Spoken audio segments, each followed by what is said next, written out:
برنامه تحلیلی و خبری اخبار آزادی است که به طور مستقیم از استودیوی مرکزی از شهر پراگ پخش می شود. من مومین احمدی هستم.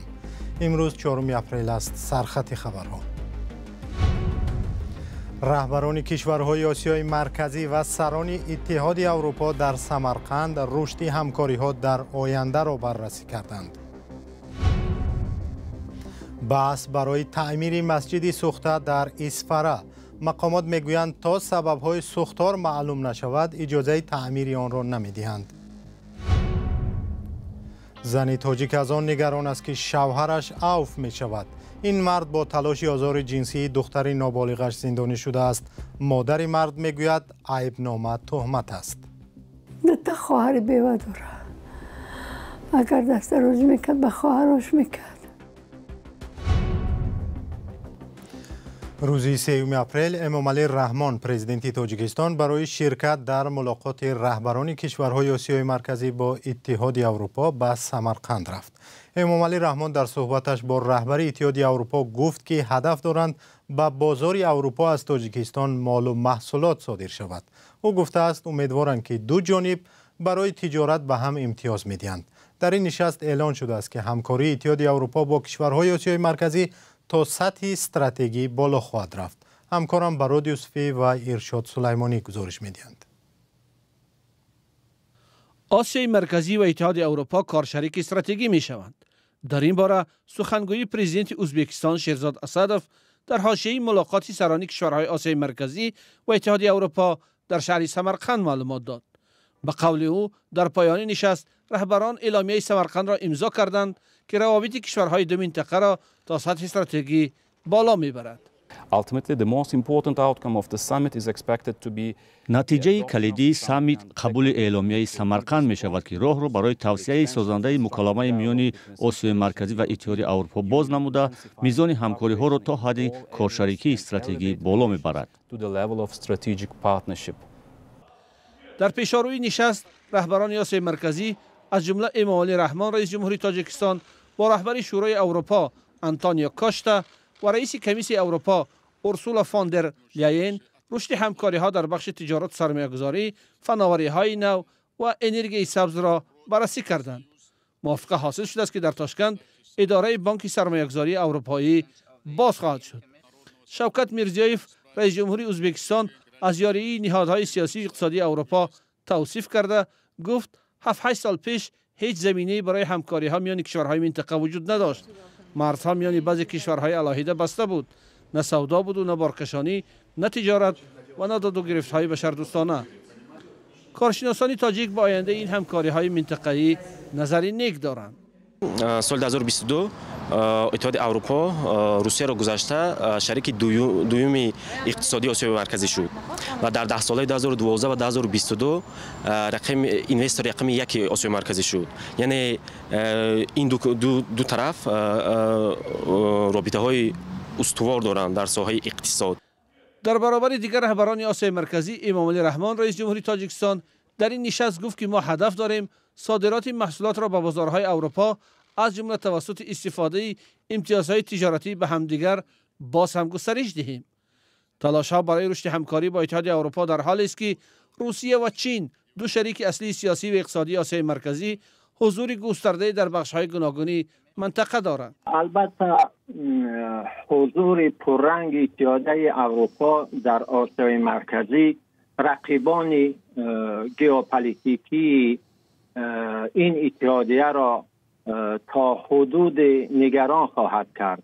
ولی مثلا چین با توان مالی و سرمایه گذاری هایی که در آسیای مرکزی انجام داده است فکر نمی کنم که از توسعه روابط کشورهای منطقه با اتحاد اروپا ناراحتی زیاد احساس بکند. زیرا به عنوان نمونه مثلا طی بیش از 1 دهه گذشته چین در چارچوب همان طرح یا ابتکار کمربند و جاده بیش از 1 تریلیون دلار سرمایه گذاری کرده است. در 2-3 سال اخیر پس از دوباره به قدرت رسیدن طالبان در افغانستان و حمله روسیه به اوکراین توجه قدرت‌ها و کشورهای گوناگون به آسیای مرکزی زیاد شده. قالب‌های همکاری 5 به علاوه 1 میان 5 کشور منطقه و امریکا، ژاپن، کره جنوبی، عربستان سعودی، هند و کشورهای دیگر ایجاد شده است. رهبران کشورهای آسیای مرکزی این شرایط را فرصت خوبی برای رشد کشورهای خود می‌دانند. در حال حاضر گردش مال و کالا میان کشورهای آسیای مرکزی و اتحادیه اروپا بیش از 60 میلیارد دلار را تشکیل می‌دهد که دو جانب می‌خواهند در چند سال آینده آن را به 100 میلیارد برسانند. برنامه را با خبری از ولایت سوخت ادامه میدیم. ساکنان یک دهه در اسفره شکایت دارند که مقامات اجازه نمیدهند مسجد دهه را تعمیر کنند. مسجد دهه خاناباد یک ماه پیش در پی سر زدن سوختار خراب شد. مقامات میگویند نخست باید سبب‌های سر زدن سوختار عمیق شود و بعد مسئله تعمیر مسجد را میبینند. ادامه موضوع در گزارش مولا رجب یوسفی. این مسجد آخر ماه فوریه به سبب رسیدن ناقل‌های برق به کام آتش رفت. اینجا یگانه عبادتگاه ساکنان دهه خوشآباد اسفره بود. بیش از یک ماه است که باشندگان روستا مسجد ندارند. به گفته مؤلف این نوار، مردم خواستند پول جمع کرده بنای مسجد را برقرار کنند، اما مقامات اجازه ندادند.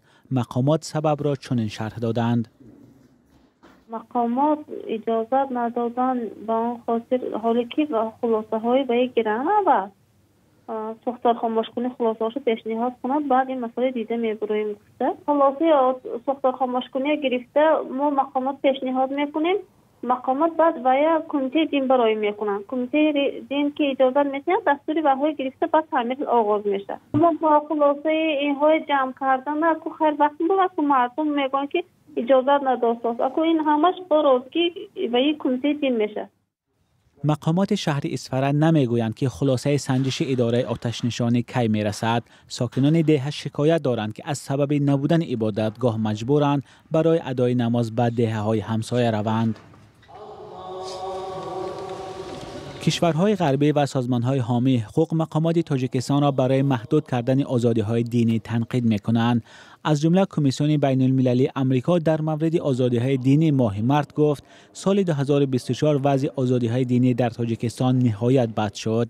مقامات تاجیک در گذشته این گونه تنقیدها را رد کرده بودند، اما در گزارش کمیسیون بین المللی امریکا در مورد آزادی‌های دینی آمده سال گذشته حکومت قانون‌های سختگیرانه را جاری کرد و نظارت را بر همه گروه‌ها پرزور نمود. مولا رجب یوسفی، رادیوی آزادی، دوشنبه.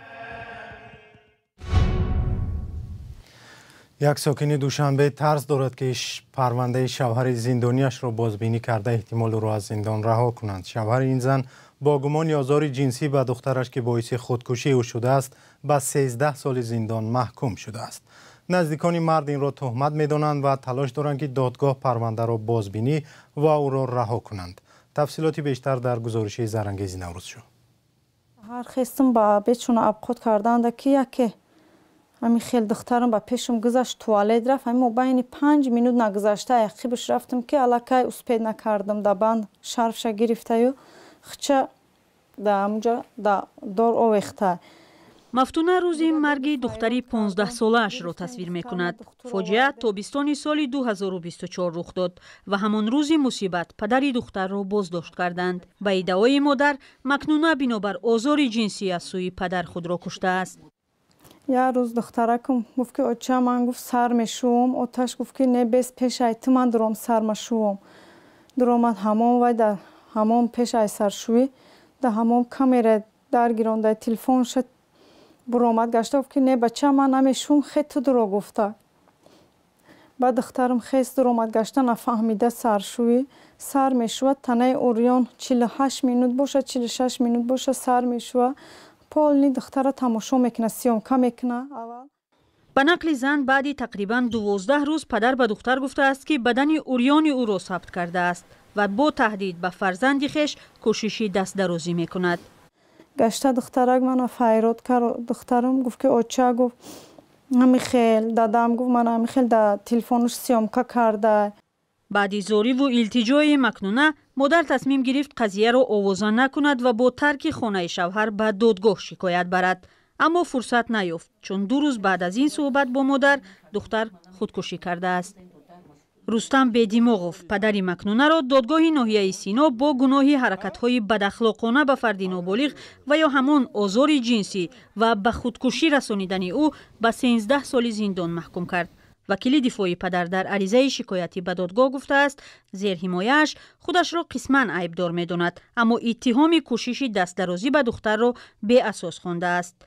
бедимоғов ба наздиконаш ҳам гуфтааст, ин туҳмат аст. ҳар гапа ай бачаи ма бовар кунем мегум, ин кора ма бовар надорам. ай бачаи ма ин ҳолат набуд. ҳами гирдиванам ҳамаш духтари калон доштан. дута хоҳари бева дора. агар дастарозӣ мекард ба хоҳарош мекард. модари макнуна мегӯяд шавҳараш дар додгоҳ ба гуноҳи худ иқрор кард. ҳоло зан аз эҳтимоли бозбинии парванда ва раҳо шудани вай нигарон аст. мегӯяд бо гузашти чанд моҳ аз эълони ҳукм шавҳараш дар боздоштгоҳи муваққатӣ нигаҳдорӣ мешавад ва наздиконаш барои сабук кардани ҷазои ӯ талош доранд. мафтуна бо 2 фарзандаш ҳоло дар хонаи волидонаш аст ва муроҷиатҳояш барои гирифтани хонаи муштаракашон бенатиҷа будааст. наздикони мард ки ба мафтуна бовар надоранд мегӯянд, агар иддаои ӯ рост аст, пас чаро замони зинда будани духтар қазияро ошкор ва шикоят накард? бинандагони арҷуманд, ин гузоришро дар шакли комил дар сомонаи радиои озодӣ ва саҳифаҳои мо дар шабакаҳои иҷтимоӣ тамошо кунед. навишта ё эсаи абдулло ашуров, хабарнигори собиқи радиои озодӣ ки ҳоло дар коллеҷи ҷамъиятии шаҳри филаделфияи аёлати пенсилванияи амрико таҳсил мекунад, дар озмунаи сазовори ҷойи аввал шудааст. ӯ дар ин эсаи худ дар бораи роҳҳои эҷоди робитаи амрико бо ҷаҳон аз ҷумла тоҷикистон навиштааст. абдулло ашуров пешниҳод кардааст ки ҳунармандони тоҷик барои нақшофарӣ дар филмҳои амрикоӣ ҷалб шаванд ва ширкатҳои филмофарии ин кишвар аз тарҳи ба наворгирии филмҳои коргардонҳои тоҷик пуштибонӣ кунанд. аз ӯ пурсидам ки манзураш аз ин пешниҳод чӣ буд. пешниҳодам ин буд ки чун ин шабакаҳое мисли Netflix аз бархе аз обунашонои Тоҷикистон ҳамчун пул ба даст меоранд, бигзор филмофарони тоҷикро ҳам ба худ ҷалб кунанд, филмҳои онҳоро бихаранд, сценарии онҳоро ва ё ҳадди ақал ҳунармандонро дар офаридани нақшҳо ҷалб кунанд, то ин робитаҳо пуррангтар шавад. дар поён таъкид кардам ки филмҳои миллӣ метавонанд як воситаи расонидани овози халқҳо ба ҷаҳониён ва аз байн бурдани стереотипҳо ва ё тасаввуроти шахсшуда дар нисбати онҳо бошад. зимнан аз абдулло ашуров ки иқтисоддон ҳам ҳаст пурсидам ки Доналд Трамп, президенти Иёлоти Муттаҳидаи Амрико рӯзи 2 апрел ба воридоти молу маҳсулоти аксар кишварҳои ҷаҳон тарофат ҷорӣ карда, аз ҷумла ба Тоҷикистон ҳам. Тоҷикистон чӣ молу маҳсулот ба Иёлоти Муттаҳидаи Амрико ворид мекунад ва паёмади ин тарофаҳо чист? бале, инҷо бояд гӯем ки ҳаҷми тиҷорат миёни Амрико ва Тоҷикистон чандон зиёд нест. Тоҷикистон тақрибан $5 миллион ба Амрико мол содир мекунад тибқи омори ахир. инҳо ҳам асосан ҳунарҳои мардумӣ, маҳсулоти дастӣ, гоҳ-гоҳ либос ва ё маҳсулоти хӯрокворию кишоварзӣ ҳастанд. гоҳо инҷо дар Амрико шарбат, афшура ва дигар маҳсулоти тавлиди Тоҷикистонро дар рафҳои мағозаҳо дида шахсан хурсанд мешавем, вале ҷорӣ шудани тарофаҳо метавонад воқеан боиси гарон шудани маҳсулот дар бозори Амрико шавад, ки дар натиҷа рақобатпазирии худро эҳтимол аз даст диҳанд. паёмади чунин иқдомҳо барои иқтисоди Тоҷикистон шояд хеле калон набошад, вале барои соҳибкорони хурде ки мехоҳанд тиҷорати байналмилалӣ дошта бошанд монеа эҷод мекунад.